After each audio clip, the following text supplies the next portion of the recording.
hope this captures me well. Hi, good evening. How are we doing? We're wrapping up 2025, and personally, I've not been in a festive mood. I was reflecting on my achievements throughout the year. I'm not a person to make resolutions. I don't make resolutions because I like to acknowledge the fact that many things can go out of hand and many things can also come into hand, and just go with the flow. Try and maximize everything that God has given you at the point. I measure my growth, I measure my achievements with the completion of projects. So I start projects, and when I complete them, I tick them good as a success. So, but this year, I started a lot of projects that I was not able to complete. I started so many books. Now that we are at the end of the year, I had this feeling to suddenly finish all the books that I started. I was like, nigga, why didn't I finish these books? So I started The Sovereignty of God, recommended to me by Uncle Izu, Otto Walton Pink, and Mere Christianity by C.S. Lewis. Started The Idiot by Fyodor Dostoevsky.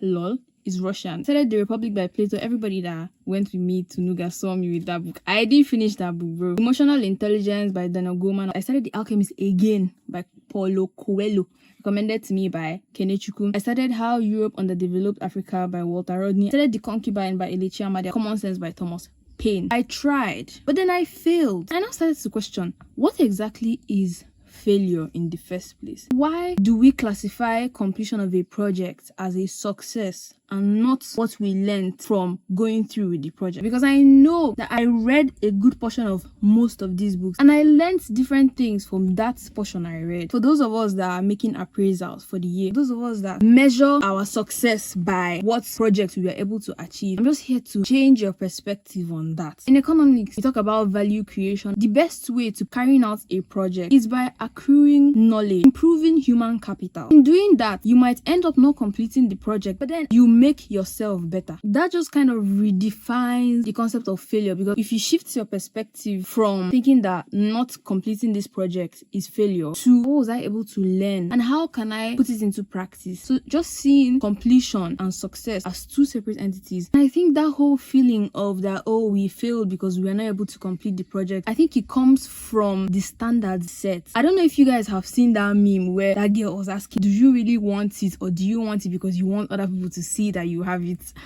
That meme is so cool because we like to complete projects to show this is what I did and put it on your LinkedIn. But then the real measure of success should be in what you learned in doing something and not the product of that thing. It's kind of like the journey matters more than the destination. What this thinking can help you with, for example, this year, when you're appraising this year, you can list out what you learned, how you can apply it. This is what I observed, and then you can now use it to make a better project or to even complete the project at the end of the day. My friend Hilary was telling me that human beings learn from pattern recognition. So you have to actually go through the patterns to be able to recognize it and then use it to now do something else. So for this year, don't beat yourself up. Instead, what is it called? Constructive criticism. You're good to go and you make the best of your year. So for next year, for next month, for tomorrow, for the next hour, for the next 5 minutes, don't measure the project by the completion.